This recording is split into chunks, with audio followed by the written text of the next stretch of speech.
Bro, this overnight shift got me worn out.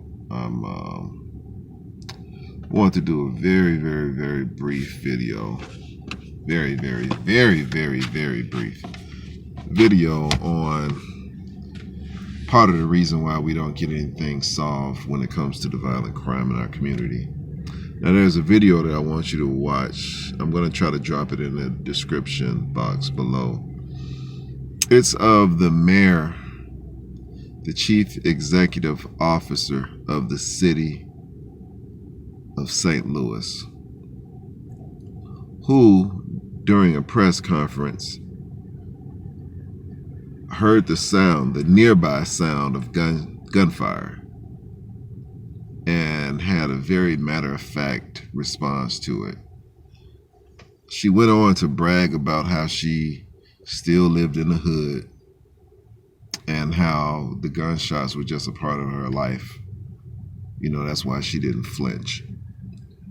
Now, you know, all of these points that I'm making right now, if had you saw the video, you probably wouldn't have considered, you know, her reaction, like every specific point of her reaction process that was basically like it was not a non-incident. And this is a public safety issue that affects all of the citizens, from, you know, the newborn baby on up to your elderly. This is something that affects them all on a daily and consistent basis.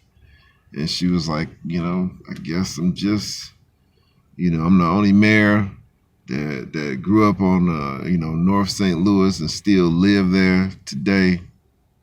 You know, and then she mentioned that her and her son go to bed to the lullaby of gunfire. The chief executive officer of the city. Like, I'm not sure if they have a strong mayor, weak mayor, as far as like the power that the mayor has there, but you are the chief executive officer of any city. So to have that nonchalant response just goes to show you how cavalier the attitude is about self-genocidal violence in the Black community. People don't give it the regard that is needed. You know, I'll always bring up the fact that the number one cause of death for Black men in a certain age group, which spans over 4 decades, starting at the day that they are born, the number one cause of death is gun violence. Gun violence, man. You would think that we would be rolling out, you know, all type of initiatives that, you know, the federal government will come in, that we will be talking about a new crime bill. The fact that we're losing so many people across this nation. I always use Chicago, since that's my hometown, as an example. Chicago had over 4,100 shootings in 2020. And about 760 or 770 as far as the homicides.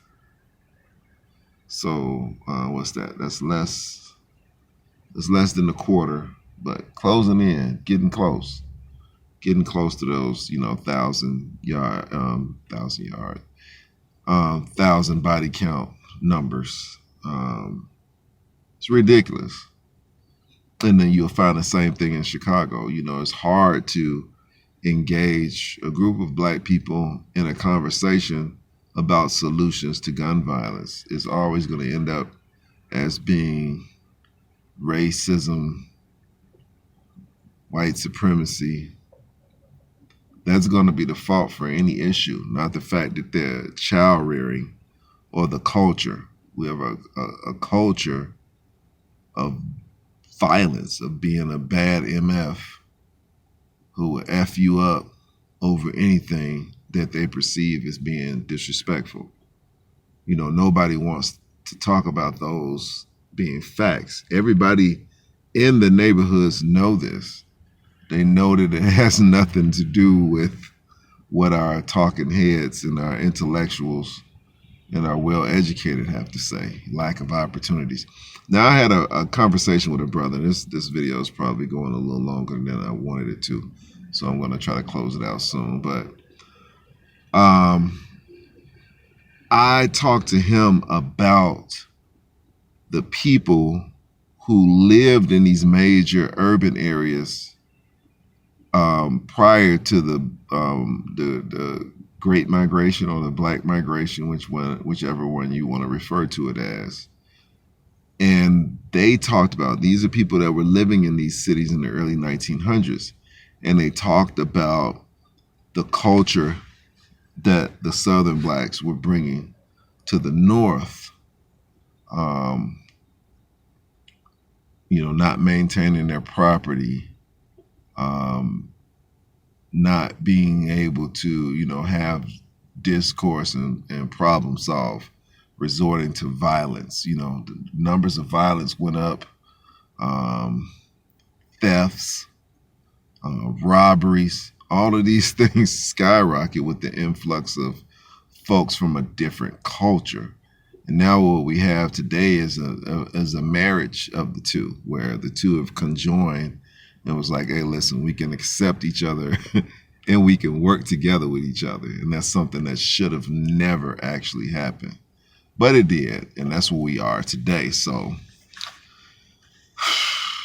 it's hard to engage some folks about it. I talked to a brother, and he was like, I told him, these are people that live there that said this. He's like, yeah, but it was got there and housing situations weren't great. So you had people living on top of each other. The opportunities weren't there, which is, just a blatant untruth. The opportunities is what brought all the people there. And there were plenty of jobs. There were people coming to the South to bring people back because they had so many jobs available. So as far as opportunity and being paid good wages for your work, but it's always excuse making. It's always displacement of blame. It's always anything but our own issue that we could actually resolve and fix. I'll use Bill Cosby as an example. Prior to the revealing of the allegations of him being a rapist, he would tour and go to different colleges, and he would talk to the people, and he would talk about the culture, about the values, and about even like basic stuff like the style of dress and the way that people speak, how that all can be detrimental to you in your pursuit of a career, of any type of anything related to prosperity and personal growth. And they was like, oh man, people talk bad about him like he was a sellout. They didn't like that. I don't like it. I don't like what he talk about. Thomas Sowell is another guy who's actually critical of the culture that breeds this violence that we have in our community. For him pointing out the fact that we have an internal issue, he's considered a sellout. That's the culture that I'm talking about these days, because that's a twisted way of seeing things. That's not a critical thinking process to call that a sellout. This is somebody who's pushing you to become greater to your potential. That isn't a person that's selling out. The sellout should be the person that's making the excuses for you. That's who's selling out, who's not putting any pressure, who's not demanding greater. That's your sellout. That's just like, you think of the culture, how it idolizes dope dealers. How there's some type of badge of honor associated with dope dealing, like you've done something honorable. No, you're a sellout. You're a CIA agent.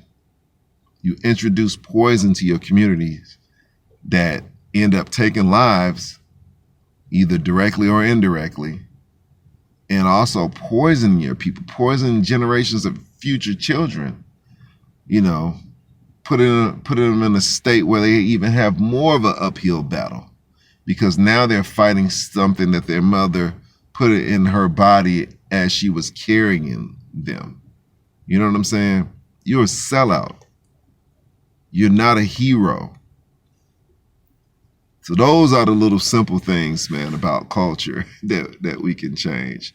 And that attitude, attitude that a lot of our people have, where they look at a person who criticizes, they grew up in that culture. They brought themselves out of that culture, and now they're talking about how to improve it because they've actually had that experience. They're considered sellouts. Our dope dealers are considered cool. Our gang leaders, they're revered men. The people that have left the neighborhood and become lawyers, judges, police officers, nurses, firemen, good working class backbone of America citizens, they're the sellouts. when they're critical of the issues that we have, the serious issues that we have, they're the sellouts. Got to change our mind state. Got to change the way we see things. Got to change the way we raise our children.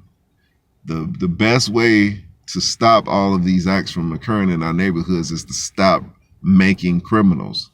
We're actually creating criminals. We're growing them up to have criminal minds. I've heard F the police from a toddler who could barely speak, but that was the words that he mastered at the behest of his darn mama and uncle and whoever else lived in their house. Those are his first words after dad, mama. F the police. I mean, using the complete terminology, not the, acronym. No, using the whole F word, all 4 letters. The police. That's a cultural issue, man. That's what you're teaching them. That's what's important to learn first. Come on, man. It's the culture, man. And we have to do what we have to do to change it. People have to stop thinking the way that they've always thought. You actually got to use your brain. You can't just exist. That muscle is in that head of yours for a reason, and you got to put it to work. You have to research. You can't just go by what you're shown. You can't do those 10-second video snippets and create an entire set of rhetoric based upon that. We got to do better all together. Raise our children better. Raise them with greater values, including that of education. All the things that you need to be successful in life. Education doesn't mean degrees. Education can be truck driving school. It could be the IBEW, getting a certification through them. That's an education. You learn how to do something that can support your life for the rest of your life, which you could use to build a business and to create a legacy financially for your children. Of course, you got to do it first by example. Behavior legacy. That's behavior legacy, man, is one of the greatest legacies you can leave. That's a good start. But of course, you want education, you want finances, you want to be able to leave your children a dowry, as they once called it.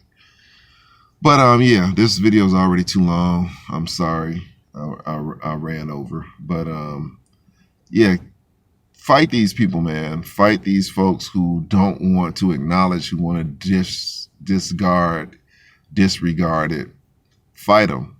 Whenever they want to start talking about CRT and other foolishness like that, bring them back to the fact that once, folks are at those educational council meetings barking and talking crazy, that they got to stop, drop, and roll just to get in their house by avoiding bullets when they get home.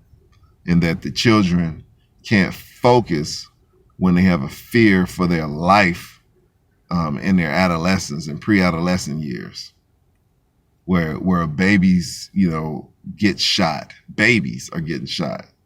So you grow up with that physical and that mental scar of being a victim of a gunshot. You know what I'm saying?